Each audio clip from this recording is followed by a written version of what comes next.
तो आम टे सम्यक आज शरीर उपरे जेहेतु होती आम शरीर उपरे टे आज आलोचना करवा आम जो जीवन टे आम पाइचु ये जीवनटा गोटे शरीर भितर ही अच्छी से जीवनटा जेहेतु शरीर भितर अच्छी ताहार तो गोटे किसी नीति नियम थी आम कहीं अनुमान करना जीवनटा जिते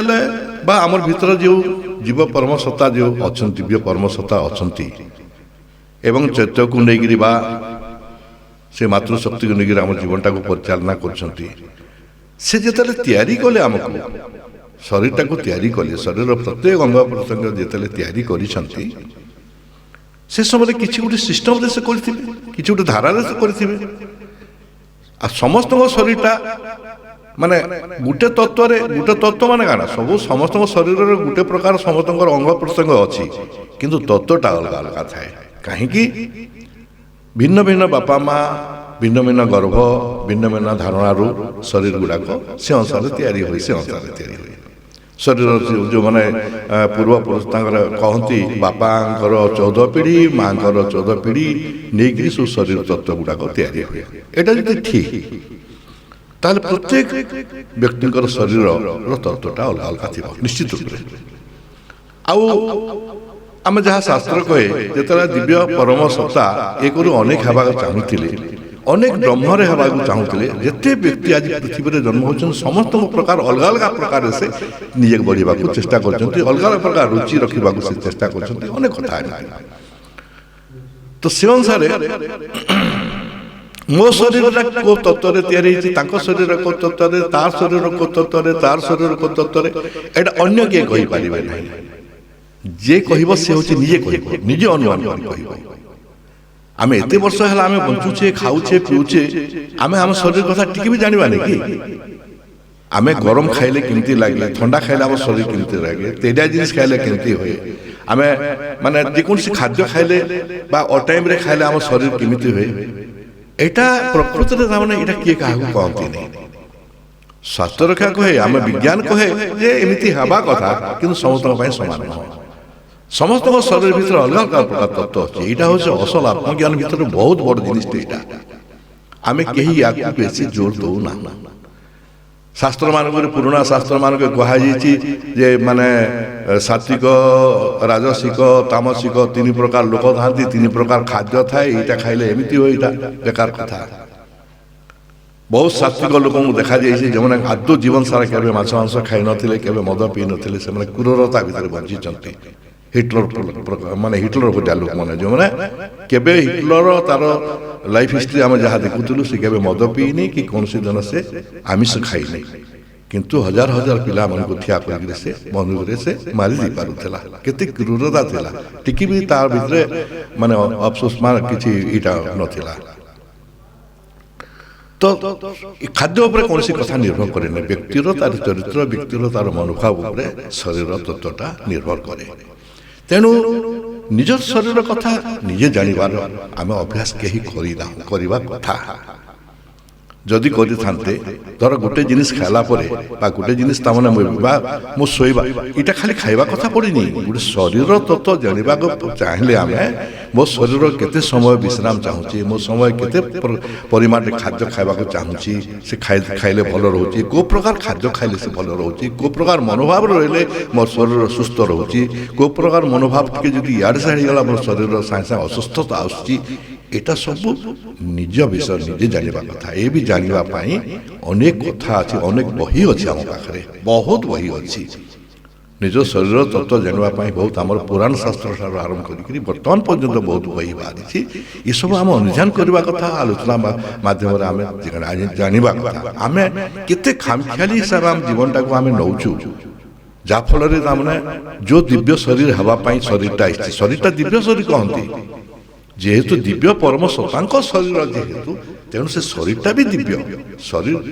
दिव्य हवापाई दिव्य हवापाई आसीनी शरीर रोगा हवापाई आसीनी शरीर निरोग हवापाई शरीर मरिबापाई आसीना शरीर सबुदिन बंचापी यहाँ गोटे अलग टपिक यहाँ आम पर कथबार्ता हवा किंतु शरीर तत्व उपर आम कथा होचे आमर सबुठार बड़ कथा है आमर मनोभाव आमर मनर भाव अनुसार आमर प्राण सत्ता तैयारी हुए ଆମ ଶରୀର ଭିତରେ କେତେ ଜଣ ଅଛନ୍ତି? ଶରୀର ତ ଗୋଟେ ଜିନିଷ ନୁହଁ, ଗୋଟେ ଶରୀର ଅଛି, ତା ଭିତରେ ଆତ୍ମପୁରୁଷ ଅଛନ୍ତି, ତା ଭିତରେ ଚୈତସତ୍ତା ଅଛନ୍ତି, ତା ଭିତରେ ହୃଦୟ ଗୋଟେ ଅଛି, ତା ଭିତରେ ପ୍ରାଣ ଅଛି, ତା ଭିତରେ ମନ ଅଛି। କେତେ ଲୋକ ଅଛନ୍ତି ଗୋଟେ ଶରୀର ଭିତରେ। ଇଏ ଶରୀର କେତେବେଳେ ସୁସ୍ଥ ହବ? ଯେତେବେଳେ ଇଏ ସମସ୍ତେ ଏକ ହେଇଯିବେ। ଇଏ ମନ ପ୍ରାଣ ଶରୀର ଏମାନେ ଚୈତ୍ୟ ବା ଆତ୍ମସତ୍ତା ସାଙ୍ଗେ ଯେତେବେଳେ ଏକୀଭୂତ ହେବେ, ସେହି ସମୟରେ ଶରୀର ତା ନିଜ କଥା ଜାଣିବ, ନିଜର ରୁଚି କ'ଣ ଜାଣିବ, ନିଜର ଖାଦ୍ୟ କ'ଣ ଜାଣିବ, ନିଜର ବିଶ୍ରାମ କ'ଣ ଜାଣିବ, ନିଜେ କ'ଣ କରିବ ଜାଣିବ, ଏବଂ ସେ ଇଚ୍ଛା କରିବ, ଯେତେ ଦିନ ପର୍ଯ୍ୟନ୍ତ ଇଚ୍ଛା କରିବ ସେ ଶରୀର ବଞ୍ଚିବ। ଏଇଟା ଶାସ୍ତ୍ରରେ ଲେଖା ହେଇଛି, ଏଇଟା ବେଦରେ ଲେଖା ହେଇଛି, ମୁଁ କହୁନି। ଏଇଟା ବଡ଼ ବଡ଼ ଶାସ୍ତ୍ରଜ୍ଞ, ବଡ଼ ବଡ଼ ଋଷିମୁନି ଏମାନେ ଯେଉଁମାନେ ତପସ୍ୟା କରିବାକୁ ଯାଇଛନ୍ତି ସେମାନେ କହିଛନ୍ତି। ତେଣୁ ଆମେ ଶରୀର ଉପରେ କେହି ଚର୍ଚ୍ଚା କରିନୁ। ମନ ଯଦି ତାର ମାନେ ଉଚ୍ଚ ହେଇଗଲା, ତାହେଲେ ମନ ଯଦି ଅଧିକ ଜାଣିଲା, ଜ୍ଞାନ ତାର ବଢିଗଲା, ମନ ଦ୍ୱାରା ହିଁ ଜ୍ଞାନ ବଢେ। ଆଚ୍ଛା, ଜ୍ଞାନ ବଢିବା ପାଇଁ ଆମର ବହୁତ ପୁସ୍ତକ ଦରକାର, ଆଲୋଚନା ବି ଦରକାର। ଆମେ ଜାଣିବାକୁ ଇଚ୍ଛା କରବାର ଅଛି, ଇଚ୍ଛା ନ କଲେ ତ କେହି ଜାଣିପାରିବ ନାହିଁ। ଆମେ କେହି ଇଚ୍ଛା କରିନାହୁଁ। ଆମେ ଭାବୁଛୁ ଦେଇଛି ତ ଶରୀରଟା ତ ଆଇଛି, ମୋ ଶରୀର ମୋର ଇଚ୍ଛାରେ ଯାହା କରିବି ତାହା କରିବି। ଯଦି ମୋ ଇଚ୍ଛାରେ ମୋ ଶରୀର ଯଦି ଚାଲୁଛି, ମୁଁ ତ ଯେତେ ଦିନ ଚାହିଁଲେ ସେତେ ଦିନ ବଞ୍ଚି ପାରନ୍ତି, ମୋତେ ରୋଗ ଆସନ୍ତା ନାହିଁ। ମୋ ଶରୀର ମୋର ନୁହଁ ନା, ତା ଶରୀରକୁ ମୁଁ ବ୍ୟବହାର କରୁଛି, ମୋର ଦାୟିତ୍ୱରେ ଅଛି। ଯଦି ମୋର ଦାୟିତ୍ୱରେ ଅଛି, ମୁଁ ମନେକର ଗୋଟେ ସାହୁକାର ପାଖରେ ମୁଁ ଭଳିଆ ଅଛି, ମୁଁ ସେଠି ମୂଲିଆ ରୁହେ। ମୋତେ ସେ ସାହୁକାର ତାମାନେ ଜମିର ଦାୟିତ୍ୱ ଦେଇଛି, ଚାଷବାସର ଦାୟିତ୍ୱ ଦିଆଯାଇଛି। ମୁଁ ମୋ ଇଚ୍ଛାରେ କରିପାରିବି? କେବେ କରିପାରିବିନି। ସାହୁକାରକୁ ପଚାରିବି, ସାହୁକାର କାଲି ଧାନ ବୁଣିବାର ବତର ହେଉଛି, ବୁଣିବା କି? କାଲି ଅମୁକ ଜିନିଷ କରିବାର ଅଛି, କରିବା କି? ଘରର ଅମୁକ ଜିନିଷଟା ଅଛି, ଗାଈ ଏମିତି ହେଲା, ସେ ଗାଈର ଟିକେ ଏଇଟା ହେଲା, ଆମେ ଏଇଟା କରିବା କି? ତାକୁ ପଚାରିକି ଆମେ କରୁ। କିନ୍ତୁ ସେଇ ସାହୁକାରର ଶରୀର ଆମକୁ ଦାୟିତ୍ୱ ଦିଆଯାଇଛି ଆମକୁ, ଯେ ତୁଇ ଶରୀର ଠିକ୍ ଅନୁସାରେ ବ୍ୟବହାର କରିବୁ, ଶରୀର ଠିକ୍ ଅନୁସାରେ ଏଇଟା କଲେ ମୁଁ ମୋ ଶରୀର ଭିତରେ ମୋର ପ୍ରକାଶିତ ହେବି ବୋଲିକି ସେ ଆମକୁ ଦାୟିତ୍ୱ ଦେଇଛି। ଆମେ କେବେ ପଚାରିଛୁ? କେବେ ପଚାରି ନାହୁଁ। ହଲିଆ ଯେମିତି, ମଜୁରିଆ ଯେମିତି ନ ପଚାରେ, ସାହୁକାରକୁ ନ ପଚାରିକି ତା ଇଚ୍ଛା ଅନୁସାରେ ଯଦି ଚାଷ କରିବ, ଚାଷ ଯେତେ ନଷ୍ଟ ହୁଏ ବା ଯାହା ପରିସ୍ଥିତି ହେବ, ସେହି ପରିସ୍ଥିତି ଆମ ଶରୀର ମାନଙ୍କର ହେଇଛି। ଆମେ ନ ପଚାରି ତାର ଜିନିଷଟାକୁ ବ୍ୟବହାର କରୁଛୁ, ନ ପଚାରି ତାର ରୁଚି ନ ଜାଣି ଆମେ ଖାଇ ଦେଉଛୁ, ତାର ଇଚ୍ଛା। ଆମେ ଶରୀରଟାକୁ କମ୍ କଷ୍ଟ ଦେଉଛୁ। ଶରୀରକୁ କଷ୍ଟ ଦେବାର କଥା ନୁହଁ, ଆଉ ଶରୀରକୁ ତାମାନେ ଅଳସିଆ କରି ବି ରଖିବାର କଥା ନୁହଁ। ଦୁଇ ପ୍ରକାର କଥା ଅଛି। ଶରୀରର ଆବଶ୍ୟକତା ଅନୁସାରେ ଶରୀର ପ୍ରତ୍ୟେକ ମୁହୂର୍ତ୍ତରେ ଶରୀରକୁ ଆମେ ଚଳେଇବା କଥା। କେଉଁ ଶରୀର ପାଇଁ ଆଦୌ ମାଛ ମାଂସର ଆବଶ୍ୟକତା ହୁଏନି, ନିଜେ ଜାଣିବ। ଖାଇଲେ ତାର ଶରୀର ଖରାପ ହେଉଛି, ଲାଲସରେ ଆମେ ଖାଇକିରି ଶରୀର ନଷ୍ଟ କରୁଛୁ, ହବ ନାହିଁ। କିନ୍ତୁ ଏଇଭଳିଆ ଗୋଟେ ଶରୀର ଅଛି ଯେ ଯଦି ତାକୁ ଆମିଷ ନ ଦିଆଯିବ, ସେ ଶରୀର ବଞ୍ଚି ପାରିବ ନାହିଁ। ତାକୁ ଆମିଷ ସେଠି ଦିଆଯିବ। ଶରୀର ପାଇଁ ଯେହେତୁ ଖାଦ୍ୟ ଅନେକ ପ୍ରକାର ଅଛି, ଶରୀର ବି ଅନେକ ପ୍ରକାର ଅଛି। କେଉଁ ଶରୀର ପାଇଁ କେଉଁ ଖାଦ୍ୟ ଅନ୍ୟ କିଏ କହିପାରିବେନି, ଯିଏ କହିବ ସେ ନିଜେ କହିବ। ନିଜ ଶରୀର କଥା ନିଜେ ଚିନ୍ତା କରିବ, ନିଜେ ଅନୁଭବ କରିବ। ଯେତେ ଦିନ ବଞ୍ଚିଛି, ଜଣେ ଲୋକ 40 ବର୍ଷ ବଞ୍ଚିଲାଣି, 40 ବର୍ଷ ହେଲା ତା ଶରୀର କଥା ଟିକେ ବି ସେ ଅନୁଭବ କରିନି। କ'ଣ ସେ କେଉଁ ସମୟରେ କାହିଁକି ତାଙ୍କ ଶରୀର ନଷ୍ଟ କଷ୍ଟ ପାଇଲା, କାହିଁକି ତାକୁ ରୋଗ ହେଲା, କାହିଁକି ତାର ଏଇଟା ହେଲା। ଏମିତି ଶରୀରର ଆକ୍ସିଡେଣ୍ଟ, ଶରୀରର ମୃତ୍ୟୁ ପର୍ଯ୍ୟନ୍ତ ବି ମଣିଷ ଦାୟୀ, ତାର ମନ ଦାୟୀ। ଜଣେ ଲୋକ ଯଦି ଅନ୍ୟମନସ୍କ ନଥିବ, ଆକ୍ସିଡେଣ୍ଟ ସହଜେ ହବ ନାହିଁ। ତା ପାଇଁ ସେ ନିଜେ ଦାୟୀ, ମୃତ୍ୟୁ ପାଇଁ ବି ଦାୟୀ ସେ। ତେଣୁ ଆମର ଇଏ ଆତ୍ମଜ୍ଞାନ, ଆମେ ଯାହା କହୁଛୁ, ଆମେ ଯାହା କଥାବାର୍ତ୍ତା ହେଉଛୁ, ଆମ ଆତ୍ମଜ୍ଞାନର କଥା। ଆତ୍ମଜ୍ଞାନ ଅର୍ଥ କ'ଣ? ମୋ ଭିତରେ ଥିବା ମୁଁ ଯାହାକୁ ମୁଁ ବୋଲୁଛି, ମୋ ଭିତରେ ଥିବା ଯିଏ ସିଏ, ତା ବିଷୟରେ ଜାଣିବାଟା ହେଉଛି, ତାର ବିଷୟରେ ଜାଣିବାଟା, ତାର ଜିନିଷକୁ ବ୍ୟବହାର କରିବାଟା, ଏଇଟା ହେଉଛି ଆତ୍ମଜ୍ଞାନ। ତେଣୁ ମୁଁ ଭାବୁଛି ଆଜିଠାରୁ ଆମେ ସମସ୍ତେ ଗୋଟେ ମାନେ କଥା ଚିନ୍ତା କରିବା, ଗୋଟେ ପ୍ରକାର ଆମେ ନିଜ ଶରୀରକୁ ଅନୁଭବ କରିବା ଯେ ମୁଁ କେଉଁ ଜିନିଷ ଖାଇବା ଫଳରେ ମୁଁ କେଉଁ ପ୍ରକାର ମୋ ଶରୀରଟା ନଷ୍ଟ ହେଉଥିଲା ବା ରୋଗ ହେଉଥିଲା, ମୁଁ କେଉଁ ପ୍ରକାର ମନୋଭାବରେ ଥିବା ଦ୍ୱାରା ତାମାନେ ମୋ ଶରୀର ସବୁବେଳେ କ୍ଷତିକାରକ ହେଉଥିଲା। ଏସବୁ ଆମେ ଅନୁଧ୍ୟାନ କରିବା, ମନକୁ ପ୍ରସାରିତ କରିବା, ମନକୁ ଜ୍ଞାନୀ କରିବା। ତାହେଲେ ମନଟା ପ୍ରାଣର ଆବେଗ ଥାଏ। ଏସବୁ ଲାଲସ ଫାଲସ ସବୁ କିଏ କରେ? ମାଂସ ଟିକେ ଖାଇଲେ ଭଲ ହୁଅନ୍ତା, ମଦ ଟିକେ ହେଲେ ଭଲ ହୁଅନ୍ତା, ସେ ଅଙ୍କ ଟିକେ ନହେଲେ ମୋତେ ରୁଚୁ ନାହିଁ। ଇଏ ରୁଚି ଅରୁଚି କାହାର? ଏଇଟା ସବୁ ପ୍ରାଣ ସତ୍ତାର। ସେ ପ୍ରାଣର ଆବେଗକୁ ନେଇକି ସେ ମନ ବାଧ୍ୟ ହୁଏ। ମନ ଯଦି ଜାଣିନଥିବ କିଛି, ଅଜ୍ଞାନରେ ଥିବ ମନ ବୋଲେ ହଁ ରେ ଭାଇ ହଁ ଖାଇଦେବା ଚାଲ ଖାଇଦେବ ସେ ଏମିତି କରିଦେ ସେ ଯାହାଫଳରେ କ'ଣ ସବୁଠାରୁ କଷ୍ଟ ପାଇବ ଶରୀର ଏ ସବୁ ପ୍ରଭାବ ପଡ଼ିବ ଶରୀର ଉପରେ ପ୍ରାଣର ତାର ତୃପ୍ତି ପାଇଁ ପ୍ରାଣର ତାର କାମନା ବାସନା ପାଇଁ ମନ ଯଦି ରାଜି ହେଇଗଲା ଯାହା କିଛି କରିବ ସବୁ ପ୍ରଭାବ ପଡ଼ିବ ଶରୀର ଉପରେ ଶରୀର ଭିତରେ ଦୁଃଖ ପାଇବ ଯେଉଁ ଶରୀରଟା ଦିବ୍ୟ ହେବା ପାଇଁ ହେଇଛି ଦିବ୍ୟ କାହିଁକି ହେବ ସେ ରୋଗନା ହେଇଯିବ ଭଗବାନଙ୍କ ଶରୀର କେବେ ରୋଗନା ହୁଏ କୌଣସି ପୁରାଣ ଶାସ୍ତ୍ରରେ ଆମେ ପଢ଼ିଛୁ ଯେ ଭଗବାନଙ୍କୁ ଏଇଟା କ୍ୟାନ୍ସର ହେଇଥିଲା ଯେ ଅଙ୍ଗ ହସ୍ପିଟାଲ ନେଇଥିଲେ କୌଣସି ଶାସ୍ତ୍ରରେ ଲେଖା ହେଇଛି କି ଯଦି ମୋ ଶରୀର ଭିତରେ ଭଗବାନ ନିଜେ ଅଛନ୍ତି ମୋତେ ବଞ୍ଚେଇ ରଖୁଛନ୍ତି ମୁଁ ଯଦି ଏ କଥାଟା ବିଶ୍ୱାସ କରୁଛି ମୋ ଶରୀରଟା ଭଗବାନଙ୍କ ଶରୀରର ଅସୁସ୍ଥତା କାହିଁକି ଆସିବ କାହିଁକି ଅଖାଦ୍ୟ ଖାଇବ ଭଗବାନଙ୍କ ଶରୀର ଯେଉଁଟା ଦରକାର ସେଟା ଖାଇବ ଯେଉଁଟା ଦରକାର ସେଟା ହିଁ ଚିନ୍ତା କରିବ ଯେଉଁ ବିଷୟ ଦରକାର ନଥିବ ସେ କିଛି କରିବନି ସେ କାମ ଯେତେ ଦରକାର ସେତିକି କରିବ ୟା ପାଇଁ ଶାସ୍ତ୍ର ଥିଲା ଅଛି ଯେତେ ଶାସ୍ତ୍ର ଲେଖା ହେଇଛି ୟା ପାଇଁ ଖାଲି ଜ୍ଞାନ ଅର୍ଜନ କରିବା ପାଇଁ ହେଇନି ଜ୍ଞାନ ଅର୍ଜନ କରିବା ପରେ ଯେଉଁ ଜ୍ଞାନଟା ବା ଯେଉଁ ମନଟା ଅର୍ଜନ କାହା ପାଇଁ କରୁଛି ସେ ଶରୀର ପାଇଁ କରୁଛି ପ୍ରକୃତରେ ଆମେ ସିନା ଜାଣିନୁ କିନ୍ତୁ ଏ ଶରୀରଟା ଧୀରେ ଧୀରେ ମୃତ୍ୟୁ ଆଡ଼କୁ ଯିବ ନାହିଁ ତାର ଗତିଟା ଅଲଗା ହେଇ ଆସିଲାଣି ଯେଉଁମାନେ ବୁଝିପାରିଛନ୍ତି ଆଜି ପର୍ଯ୍ୟନ୍ତ ଯେଉଁମାନେ ଅନୁଭବ କରିଛନ୍ତି ଆଉ ଶରୀର ଉପରେ ଯେଉଁମାନେ ନିଜକୁ ତିଆରି କରୁଛନ୍ତି ସେମାନଙ୍କର ଧୀରେ ଧୀରେ ଏମିତି 80 ବର୍ଷର ବୁଢ଼ା ମଧ୍ୟ ନିଜକୁ ବୁଢ଼ା ଅନୁଭବ କରିବ ନାହିଁ ସମୟ ଆସିବ ଯେଉଁମାନେ ଟିକେ ମାନେ ଟିକେ ସଚେତନ ହେଇଯିବେ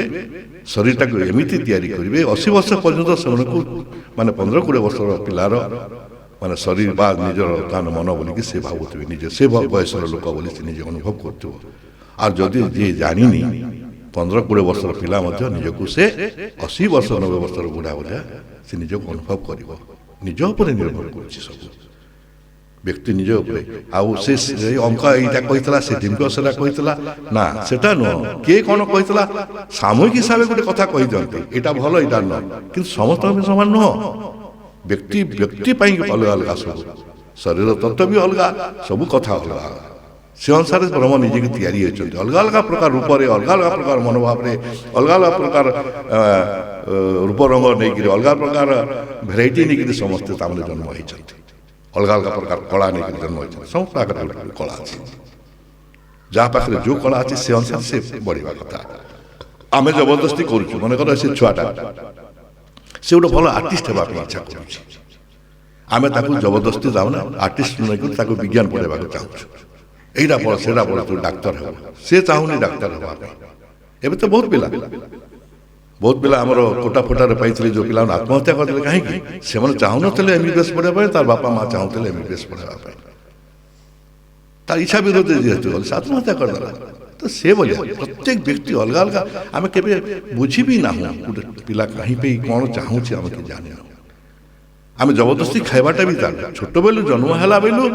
ଆମେ ତାର ଖାଇବା ଅଭ୍ୟାସ ଆମେ କରୁଛୁ ତାର ରୁଚି ଅନୁସାରେ ଆମେ ଜାଣିନୁ କୋଟା ଖାଇଲେ ଛୁଆ ବାନ୍ତି ହେଉଛି କୋଟା ଖାଇଲେ ଛୁଆର ଠିକ ଅନୁସାର ଏଇଟା ମାଆର ଜାଣିବା କଥା